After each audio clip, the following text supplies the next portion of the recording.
मेरी जिंदगी का मकसद तेरे दिन की सरफराजी, मैं इसीलिए मुसलमान, मैं इसीलिए ही नामाजी। উতবা ইবনে রবিয়া বলেছিল, দেখো আমাদের ভাস্তি ভাতিজারা, আমাদের নিজের লোকরা মক্কা থেকে মদিনায় হিজরত করে চলে গিয়েছে, আর মদিনার আশেপাশেও অনেক ইহুদি এবং মুশরিক কাবিলা আছে। তারা তাদেরকে শেষ করে ফেলবে। যদি তারা তাদেরকে শেষ করে ফেলায়, তাহলে আমরা বেঁচে গেলাম আমাদের নিজের লোক, নিজের ভাতিজা, নিজের ভাইদেরকে হত্যা করা থেকে। আর যদি মুহাম্মদ মদিনার মধ্যে সে জিতে যায়, তাদের বিজয় হয়, সে যদি সেখানে অনেক বড় কিছু করতে পারে, হুকুমত বানাইতে পারে, তাহলে তো আমাদের ভাতিজারাই, আমাদের ছেলেরা হুকুমত করবে, সেক্ষেত্রে আমরা ফায়দা পাবো। দুদিক থেকে আমাদের লাভ। এজন্য তাদের উপরে অ্যাটাক করার কোনো প্রয়োজন নেই। এদিকে নাখলা থেকে খবর আসলো, আমর ইবনে হাজরামিকে রজবের শেষের দিন হত্যা করার কারণে তার ভাই এসে মক্কার মধ্যে হাই হতাশ করতে লাগলো, কিসাসের জন্য বিভিন্ন ধরনের সে রিকোয়েস্ট করতে লাগলো মক্কা নেতাদের কাছে। ওদিক থেকে আবু সুফিয়ানের চিঠি চলে এসেছে মক্কায় যে আমাদেরকে মুহাম্মদরা মুহাসারা করতে যাচ্ছে, আমাদের বিজনেস দলকে তারা অ্যাটাক করতে চাচ্ছে, তোমরা আমাদেরকে রেস্কিউ করার জন্য মক্কা থেকে লোক পাঠাও। এই দুই খবর যখন একত্রিত হয় মক্কার মধ্যে, তখন মক্কার যে হক ছিল, তার সর্দার ছিল আবু জেহেল, সে সুযোগ পেয়ে গেল এবং সে সবাই একত্রিত করে বলল, আজকে আমরা ইসলামকে শেষ করব, আজকে আমরা সকলে মিলে মদিনার দিকে যাব যুদ্ধের জন্য। প্রথম অবস্থায় 1400 লোক, 1000 না, প্রথম অবস্থায় 1400 লোককে নিয়ে আবু জেহেলের নেতৃত্বে তারা যুদ্ধের জন্য বের হয়ে যায়।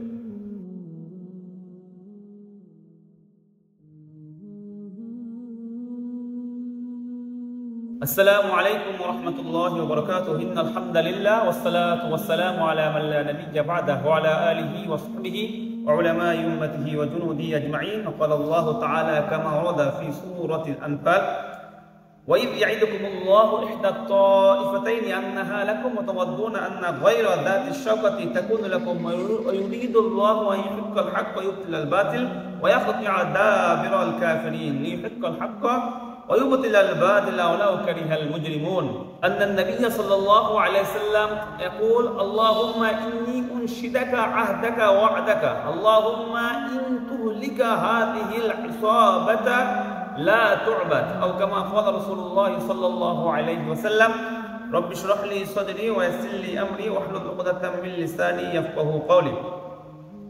সম্মানিত দর্শকবৃন্দ, আজকে আমরা গজওয়ে বদর নিয়ে আলোচনা করব। আমাদের যে বিষয়গুলো থাকবে আলোচনার মধ্যে, সেটা হলো সর্বপ্রথম বদর কিন্তু ইসলামের মধ্যে প্রথম যুদ্ধ নয়।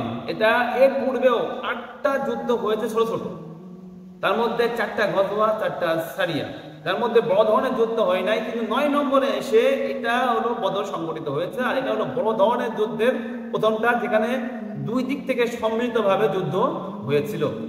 এবং তারপরে আমরা আলোচনা করব যে বদরের ব্যাকগ্রাউন্ডটা কি ছিল, কেন বদর সংগঠিত হয়েছিল, এবং তারপরে আমরা বুঝতে পারবো বদরের ব্যাটলের মধ্যে কি কি হয়েছিল, কারা কারা যুদ্ধের জন্য এসেছিল, এবং সর্বশেষ আমরা বদর থেকে কি শিক্ষা পাই সেটা আমরা বোঝার চেষ্টা করব। বদরের পূর্বে যে 8টি যুদ্ধ সংগঠিত হয়েছিল, তার মধ্যে ছিল 4টা সারিয়া এবং 4টা গজওয়া।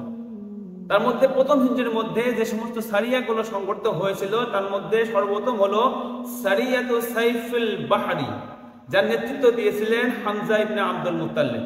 এবং দ্বিতীয়টা সংগঠিত হয়েছিল প্রথম হিজরিতে সারিয়াতুর রাগিব, যার নেতৃত্ব দিয়েছিলেন উবাইদা ইবনে হারিস। এবং তৃতীয়টা প্রথম হিজরিতে সংগঠিত হয়েছিল, যেটা ছিল সারিয়াতুল খাররার, যার নেতৃত্ব দিয়েছিলেন সাদ ইবনে আবি ওয়াক্কাস। এবং দ্বিতীয় হিজরিতে যেটা সংগঠিত হয়েছিল আর নাখলার মধ্যে সারিয়াতুন নাখলা, যার নেতৃত্ব দিয়েছিলেন আব্দুল্লাহ ইবনে জাহাশ। বদরের পূর্বে যে 4টি আরো গজওয়া হয়েছিল, তার মধ্যে ছিল গজওয়াতুল আবওয়া বা গাজওয়াতুল ওয়াদ্দান একে বলা হয়, রাসূলুল্লাহ সাল্লাল্লাহু আলাইহি ওয়াসাল্লাম নিজে নেতৃত্ব দিয়েছিলেন। এবং দ্বিতীয়টা ছিল দ্বিতীয় হিজরির মধ্যে গজওয়াতুল বুয়াদ, এবং তৃতীয়টা ছিল গজওয়াতুল সফওয়ান, এবং চতুর্থটা ছিল গজওয়াতুল দিল আশিরা। যখন রাসূলুল্লাহ সাল্লাল্লাহু আলাইহি ওয়াসাল্লাম আবু সুফিয়ানের বিজনেস দলকে ঠেকানোর জন্য গিয়েছিলেন, সেটাকেই বলা হয় গজওয়াতুল দিল আশিরা। যখন তারা মক্কা থেকে শামের দিকে যাচ্ছিল, তখন তিনি তাদেরকে ধরতে পারেন না। আবার যখন শাম থেকে ফিরে মক্কায় আসছিল, তখন যখন তাকে মুহাসারা করার চিন্তায় ছিলেন, তখনও ধরতে পারেন নাই। সেই যুদ্ধের নাম বলা হয়েছে গজওয়াতুল বদর। এই মোট 4টি সারিয়া, 4টি গজওয়া বদরের পূর্বে সংগঠিত হয়েছিল। এখন বদরের ব্যাকগ্রাউন্ডটা কি, আমরা সেটা বোঝার চেষ্টা করব। যেই সারিয়াটা সর্বশেষ হয়েছিল, সারিয়াতুল নাখলা, বদরের পূর্বে, সেখানে নাখলার মধ্যে এসে আব্দুল্লাহ ইবনে জাহাশের নেতৃত্বে 10 জন 12 জনের একটা টিম তারা আসছিল এখানে। আসার পরে একটা মক্কা থেকে একটা বিজনেস দল পায়, যার মধ্যে আমের ইবনে হাজরামি ছিল তাদের লিডার। আচ্ছা, এখন তারা ওখানে এসে রজব মাস ছিল হারাম মাস, হারামের মধ্যে প্রচলন ছিল, তারা সেখানে অপেক্ষা করতেছিল এবং তারা চিন্তা করলো যে রজব মাসের মধ্যে তো অ্যাটাক করা যাবে না। এবার রজবের শেষ তারিখ 29শে রজব, তারা চিন্তা করলো যদি আমরা একে রজব মাসের মধ্যে অ্যাটাক করি তাহলে এটা বড় মাসলা হয়ে যাবে, আর যদি আমরা এখন অ্যাটাক না করি তাহলে কিন্তু তারা আমাদের থেকে চলে যাবে। এই ধরনের চিন্তা ভাবনা করে সর্বশেষ তারা অ্যাটাক করে একজনকে তারা জাহান্নাম ওয়াসিল করে, তার নাম ছিল আমর ইবনে হাজরামি, আর দুজনকে তারা বন্দী বানায় নিয়ে যায়। আচ্ছা, আমর ইবনে হাজরামিকে যারা হত্যা করেছিল তার ভাই মক্কায় এসে চিল্লাচিল্লি শুরু করে, জামা কাপড় খুলে দিয়ে, হায় হায় আমার ভাইকে মুহাম্মদের লোকজন মেরে গিয়েছে, তারা আসলে হারামের মধ্যে আমার ভাইকে হত্যা করলো, তারা আসলে হারামেরও ইজ্জত করলো না, মানে বিশাল ধরনের চিল্লা বলা শুরু করলো। আর এই সময় মক্কার মধ্যে যে দুই ধরনের লোক ছিল, হকস, তারা সবসময় মুসলমানদেরকে মারতে চাইতো এবং মুসলমানকে সম্পূর্ণ মূলোৎপাটন করতে চাইতো। তার নেতা ছিল হলো আবু জেহেল। আর ছিল ডাবস, তার মধ্যে ছিল হাকিম ইবনে হিজাম ছিল, উতবা ছিল, যারা যুদ্ধের মধ্যে সরাসরি যাওয়াটা খুব একটা পছন্দ করতো না। কিন্তু এর মধ্যে আবার আবু সুফিয়ানের চিঠি চলে আসে শাম থেকে যে আমরা শামে তো চলে আসছি ডচ করে, আমরা আবার যখন মক্কার দিকে ফিরে যাব মুহাম্মদ কিন্তু তার লোকবল নিয়ে আমাদেরকে মুহাসারা করার জন্য রেডি হয়েছে। যখন এই দুইটা চিঠি একসাথে পায় মক্কার লোকেরা, তখন হকস একদম ফুলে ভেবে ওঠে, না মুহাম্মদের এত বড় সাহস, আমাদের বিজনেসের যে দল তাকে গ্রেফতার করতে চাচ্ছে, তাদেরকে আটক করতে চাচ্ছে, আমাদের এখানে নাখলার মধ্যে এসে আমাদের লোককে হত্যা করলো, আমাদের সকলে মিলে মক্কার লোকের মূলোৎপাটন, মদিনার লোকের মূলোৎপাটন করতে হবে, মুহাম্মদকে ধ্বংস করতে হবে, এই চিন্তা মক্কার লোক করে। এবং প্রথম অবস্থায় 1400 লোক, 1000 না, প্রথম অবস্থায় 1400 লোক মক্কা থেকে মদিনার দিকে বের হয়ে যায়। রাসূল পাক সাল্লাল্লাহু আলাইহি ওয়াসাল্লাম মদিনা যাওয়ার পরে রবিউল আউয়াল মাসে তার হিজ্জত হয়, এরপরে 6 মাস তিনি কোনো ধরনের কোনো যুদ্ধের মধ্যে যান নাই। রাসূল পাক সাল্লাল্লাহু আলাইহি ওয়াসাল্লাম যখন মক্কা থেকে মদিনায় হিজ্জত করছিলেন, হিজরতের পথেই আল্লাহ রাব্বুল আলামিন তাকে যুদ্ধের জন্য অনুমতি দিয়েছিলেন, যেটা আল্লাহ রাব্বুল আলামিন সূরা হজের মধ্যে 39 নম্বর আয়াতের মধ্যে বলছেন, উযিনা লিল্লাযিনা ইউকাতালুনা বিআন্নাহুম যুলিমু, ওই সমস্ত লোকদেরকে অনুমতি দেওয়া হলো যাদের উপরে জুলুম করা হয়েছে, আল্লাযিনা উখরিজু মিন দিয়ারিহিম, তাদেরকে তাদের ঘর থেকে বের করে দেওয়া হয়েছিল। তাদের দোষ কি ছিল? আইয়াকুলু আল্লাহু রাব্বুনা, তারা শুধু বলতো যে আল্লাহ আমাদের রব, এইটাই তাদের দোষ ছিল, আর কোনো দোষ ছিল না। এই দোষের কারণে তাদেরকে ঘর থেকে বের করে দেওয়া হয়েছিল। যাদেরকে যুদ্ধের অনুমতি মক্কায় দেওয়া হয় নাই, মক্কা আর মদিনায় হিজরতের পথেই আল্লাহ রাব্বুল আলামিন সূরা হজের মধ্যে যুদ্ধের অনুমতি দান করেন রাসূল সাল্লাল্লাহু আলাইহি ওয়াসাল্লামকে। মক্কার জীবনে খেয়াল করলে দেখবেন আল্লাহ রাব্বুল আলামিন সব সময় সবরের কথা বলছেন। রাসূল সাল্লাল্লাহু আলাইহি ওয়াসাল্লাম ফাসবির ওয়াসবির, শুধু সবর। ইভেন আল্লাহ রাব্বুল আলামিন সূরা আনকাবুতের 2য় আয়াতের মধ্যে বলছেন, আহাসিবান নাস আইয়ুতরাকু আইয়াকুলু আমান্না ওয়া হুম লা ইফতানুন, লোকেরা কি ধারণা করে যে তাদেরকে ছেড়ে দেওয়া হবে, তারা বলবে যে আমরা ঈমান এনেছি, তাদেরকে কোনো পরীক্ষা আমি করব না। লাকাদ ফাতান্নাল্লাযীনা মিন ক্বাবলিহিম, আল্লাহ রাব্বুল আলামিন তাদের পূর্বের লোককেও পরীক্ষা করে দেখেছেন, ফালা ইয়ালামান্নাল্লাযীনা সাদাকু ওয়া লা ইয়ালামান্নাল কাযিবিন, তো আল্লাহ জেনে নিয়েছেন কারা সত্য বলছে আর কারা মিথ্যা বলছে। এজন্য আল্লাহ রাব্বুল আলামিন সবাইকে পরীক্ষা করে দেখবেন। এজন্য আপনারা খেয়াল করে দেখবেন যে আল্লাহ রাব্বুল আলামিনের রাসূল যে মক্কার মধ্যে ছিলেন 13 বছর, এর মধ্যে আল্লাহ রাব্বুল আলামিন তাদেরকে জিহাদের অনুমতি দেন না। রাসূল সাল্লাল্লাহু আলাইহি ওয়াসাল্লাম সবাইকে সবর করতে বলছেন। এর মধ্যে তো হদ হয়ে গেছে সূরা নূনের মধ্যে আল্লাহ রাব্বুল আলামিন বলেন, তুবসিরু ওয়া ইউবসিরুন, আপনিও সবর করেন তারাও সবর করো, বিআইয়িকুমুল মাফতুন, অবশ্যই দেখা যাবে তোমাদের মধ্যে কে বিজয় হয়। এইভাবে আল্লাহ রাব্বুল আলামিন তার রাসূলকে সান্ত্বনা দিয়েছেন, ইন্নাকা মা আনতা বিনি'মাতি রাব্বিকা বিমাজনুন ইন্নাকা লাআলা খুলুকিন আযীম, যে আপনি আল্লাহ রাব্বুল আলামিনের নিয়ামতে আপনি কোনো পাগল নন, যেটা রাসূলুল্লাহ সাল্লাল্লাহু আলাইহি ওয়াসাল্লামকে সবাই পাগল বলতো। ইন্নাকা লাআলা খুলুকিন আযীম, আপনি অনেক বড় চরিত্রের উপরে রয়েছেন। এইভাবে আল্লাহ রাব্বুল আলামিন রাসূলুল্লাহ সাল্লাল্লাহু আলাইহি ওয়াসাল্লামকে মক্কার মধ্যে সান্ত্বনা দিয়েছেন।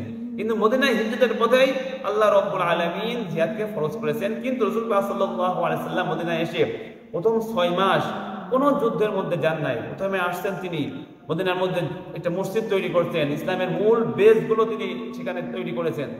তৈরি করার পরে আশেপাশে যে ইহুদি কবিলা ছিল তাদের সাথে একটি জয়েন্ট ট্রিটি বা জয়েন্ট চুক্তি স্বাক্ষরিত করেছেন যে মদিনায় কেউ অ্যাটাক করলে আমরা সকলে মিলে মদিনায় হিফাজত করব। প্রথম 6 মাসের পর রাসূলুল্লাহ সাল্লাল্লাহু আলাইহি ওয়াসাল্লাম শুধুমাত্র মুহাজিরদেরকে নিয়ে চিন্তা ভাবনা করলেন কিভাবে তাদেরকে অ্যাটাক করা যায়, কিভাবে কুরাইশদের মূল ব্যবসা কাফেলা কোন দিক দিয়ে যায়, মানে তাদেরকে মালি ভাবে কুফারে কুরাইশ যারা ছিল তাদের ইকোনমিক্যালি রাসূলুল্লাহ সাল্লাল্লাহু আলাইহি ওয়াসাল্লাম প্যারালাইজ করার জন্য তাদেরকে বিভিন্ন ভাবে ঘেরা করার চিন্তা ভাবনা করতেন বিভিন্ন দিক থেকে। এজন্য রাসূলুল্লাহ সাল্লাল্লাহু আলাইহি ওয়াসাল্লাম বিভিন্ন সময় ছোট ছোট গ্রুপে সাহাবাদেরকে পাঠাইতেন। কিন্তু এই যে ঘটনাগুলো চলতেছে পরবর্তীতে প্রায় 7 মাসের পরে প্রায় 14-15 মাস পর্যন্ত অন্য কোনো মুহাজিররা এটা খবরও জানতো না যে আসলে কি হচ্ছে এখানে। রাসূলুল্লাহ সাল্লাল্লাহু আলাইহি ওয়াসাল্লাম আনসারদেরকে জানানি না, আনসাররা খবরই জানতো না।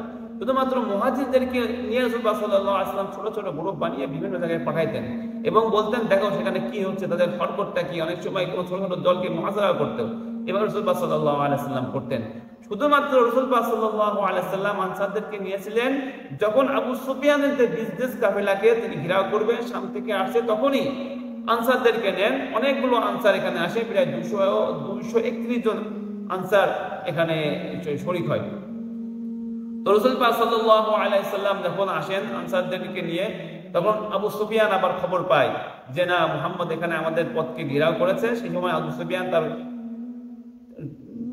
তার যাত্রাকে পরিবর্তন করে, তার রাস্তাকে পরিবর্তন করে সাহেলের মধ্যে নদীর তীর দিয়ে অন্য একটি রাস্তা ধরে চলে যায়। তো রাসূলুল্লাহ সাল্লাল্লাহু আলাইহি ওয়াসাল্লাম তাকে ধরতে সক্ষম হয় না। রাসূলুল্লাহ সাল্লাল্লাহু আলাইহি ওয়াসাল্লাম তখন আল্লাহ রাব্বুল আলামিন রাসূলুল্লাহ সাল্লাল্লাহু আলাইহি ওয়াসাল্লামকে ওহী পাঠান যে আরেকটি দল তোমাদের কাছে আসতেছে, যুদ্ধের জন্য প্রস্তুত হয়ে আসতে।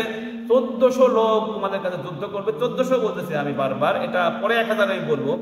1400 লোক তোমাদেরকে যুদ্ধের জন্য আসতেছে। রাসূলুল্লাহ সাল্লাল্লাহু আলাইহি ওয়াসাল্লাম সাথে সাথে সাহাবাদেরকে নিয়ে পরামর্শে বসেন এবং রাসূলুল্লাহ সাল্লাল্লাহু আলাইহি ওয়াসাল্লামের মনে মনে চাচ্ছিলেন যে আনসাররা কিছু বলুক। কারণ কি, আনসারদের সাথে যে বাইআতে উকবায়ে সানি মধ্যে যে চুক্তি হয়েছিল রাসূলুল্লাহ সাল্লাল্লাহু আলাইহি ওয়াসাল্লাম, তার মধ্যে ছিল যে আনসাররা মদিনায় রাসূলুল্লাহ সাল্লাল্লাহু আলাইহি ওয়াসাল্লামের সহযোগিতা করবে, মদিনার বাইরে সহযোগিতা করার কথা ছিল না।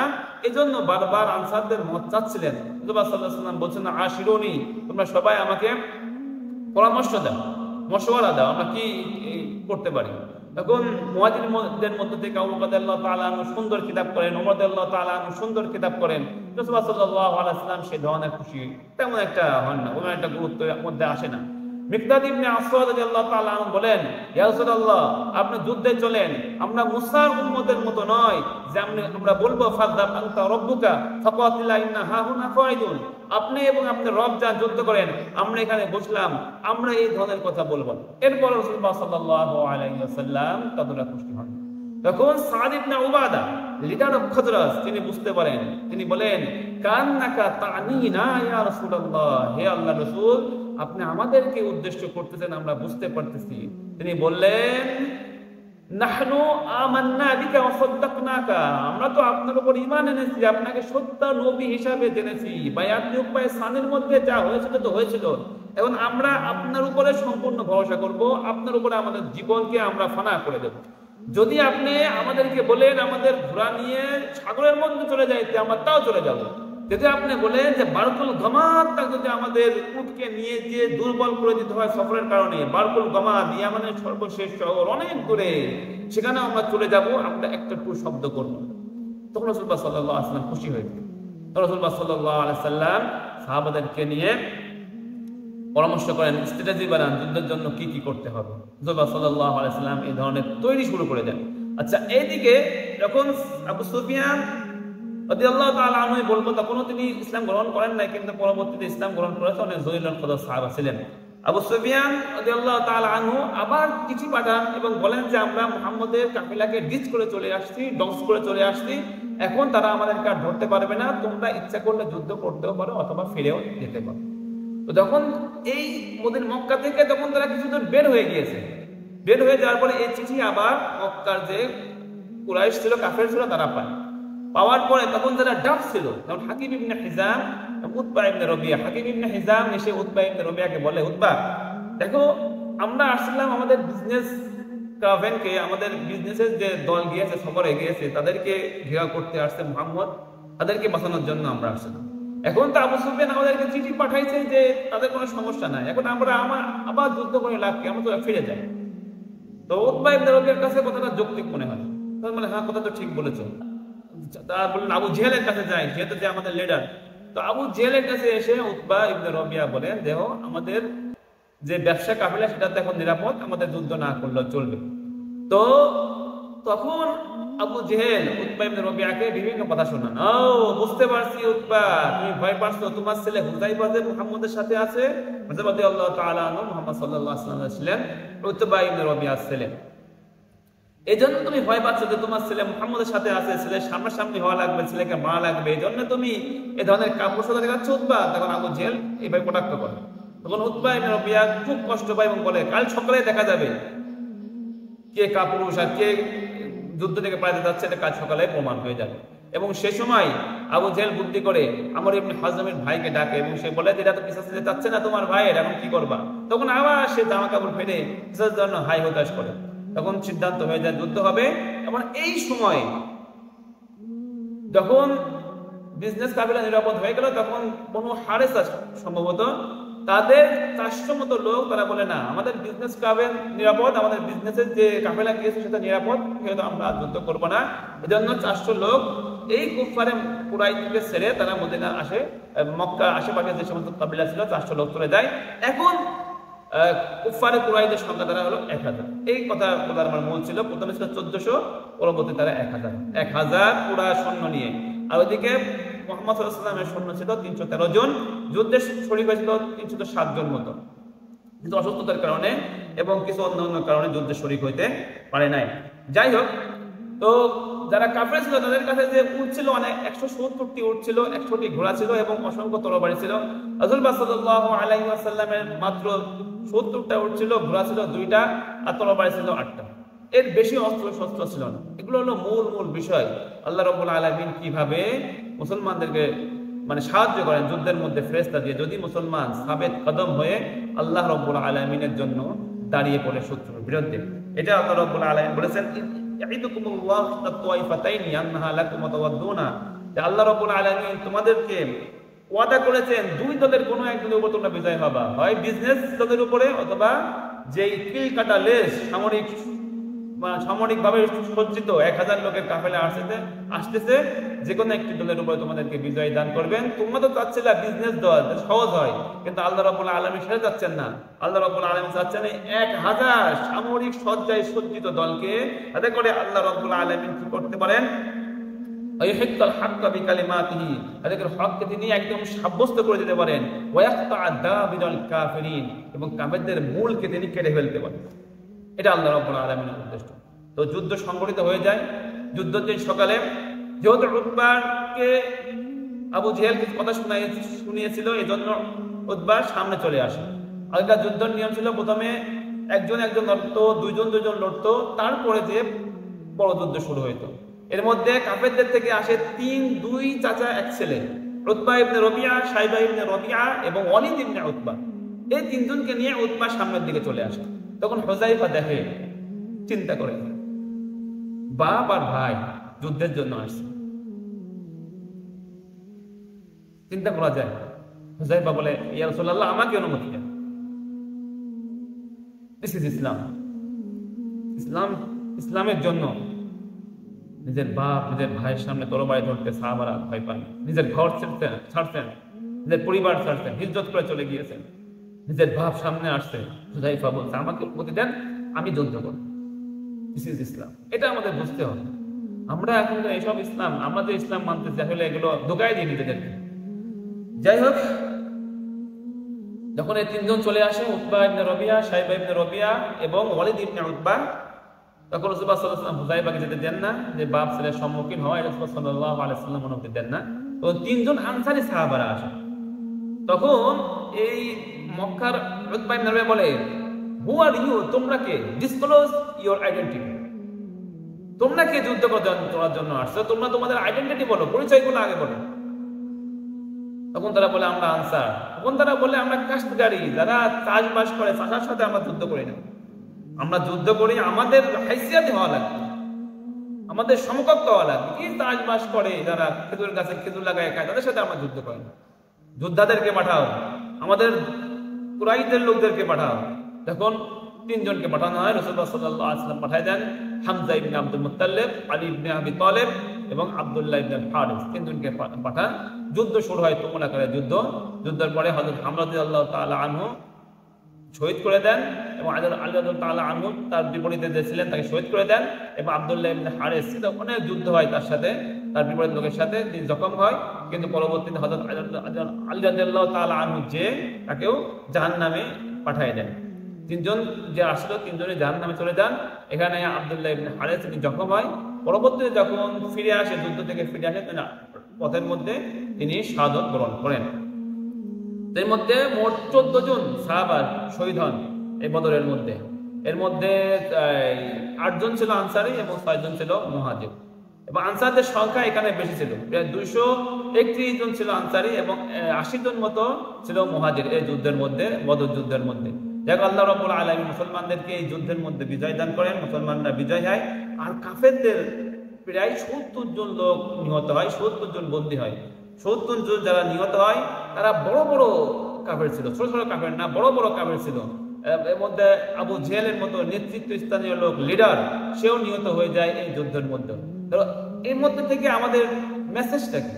তো আল্লাহ রাব্বুল আলামিন এখানে বলেছেন যে আল্লাহ রাব্বুল আলামিন তোমরা কম হও, তোমাদের অস্ত্র শস্ত্র কম হোক, আল্লাহ রাব্বুল আলামিন তোমাদেরকে বিজয় দান করবেন। কিন্তু কাজ হলো কি, তোমাদেরকে আল্লাহ এবং তার রাসূলের ডাকে সাড়া দিতে হবে। আল্লাহ রাব্বুল আলামিন সূরা আনফালের মধ্যে আরো বলেছেন, আল্লাহ রাব্বুল আলামিন 24 নম্বর আয়াতের মধ্যে, ইয়া আইয়ুহাল্লাযীনা আমানু ইসতাজীবু লিল্লাহি ওয়ার রাসূলি ইযা দাআকুম লিমা ইউহয়িকুম, হে ঈমানদারগণ তোমরা আল্লাহ এবং তার রাসূলের ডাকে সাড়া দাও যখন তিনি তোমাদেরকে যুদ্ধের জন্য ডাকে, তখন তুমি তোমাদেরকে ইনসাফ প্রতিষ্ঠার জন্য ডাকে, শত্রুর বিরুদ্ধে ডাকে, যারা জুলুম করতেছে তাদের বিরুদ্ধে ডাকে, তোমাদের সাড়া দিতে হবে। লিমা ইউহয়িকুম, এটা হলো মূল পয়েন্ট, যেটা তোমাদেরকে সুন্দর জীবন দান করবে, যা তোমাদের সমাজকে ব্যালেন্স করবে, সমাজকে নিরাপদ করবে, সমাজের মধ্যে ইনসাফ প্রতিষ্ঠা করবে। যদি আপনি হকের উপর থাকলেন কিন্তু আপনি অন্যায়ের বিরুদ্ধে প্রতিবাদ করলেন না, তাহলে আপনি উত্তম উম্মতের মধ্যে বললেন না। কুনতুম খায়রা উম্মাতিন উখরিজাত লিন-নাস তা'মুরুনা বিল মা'রুফ ওয়া তানহাউনা আনিল মুনকার, এর মধ্যে আপনি যাবেন না। অবশ্যই আপনাকে জিহাদের জন্য প্রস্তুত থাকতে হবে, কারণ জিহাদের মধ্যে আল্লাহ রাব্বুল আলামিন হায়াত রেখেছেন, শান্তি রেখেছেন।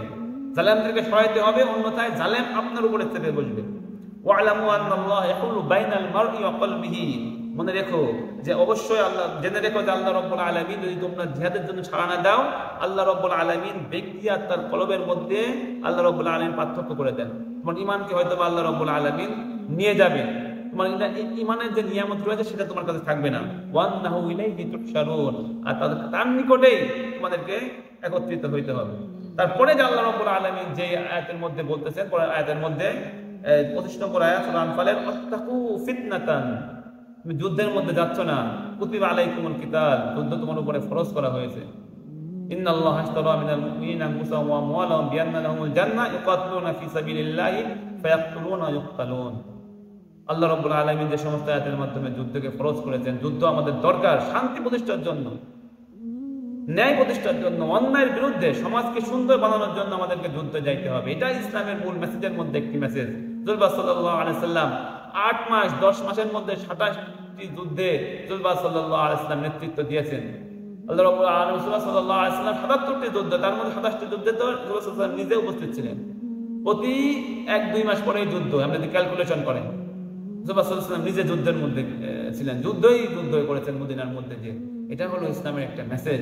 যদি আপনি ইসলামের মধ্যে আসতে চান, অন্যায়ের বিরুদ্ধে আপনার জান, মাল, ঘর বাড়ি আপনাকে অবশ্যই ত্যাগ করতে হবে।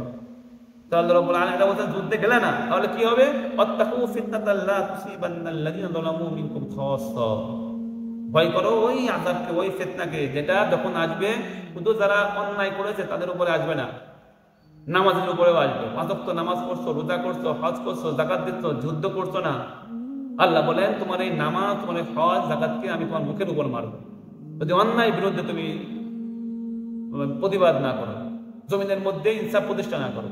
আল্লাহ রাব্বুল আলামিন বলেছেন, যারা জমিনের মধ্যে আল্লাহর কিতাব দিয়ে বিচার করবে না তারা সকলেই কাফের। ওমান লাম ইয়াহকুম বিমা আনজালাল্লাহ ফাউলাইকা হুমুল কাফিরুন, যারা আল্লাহ রাব্বুল আলামিনের দেওয়া বিধান দিয়ে বিচার করবে না তারা সকলেই কাফের হয়ে যাবে। এজন্য সকলের চেষ্টা করতে হবে নামাজ, রোজা, হজ, যাকাতের সাথে সাথে আমাদের আল্লাহর জমিনে আল্লাহর হুকুমকে প্রতিষ্ঠা করার জন্য।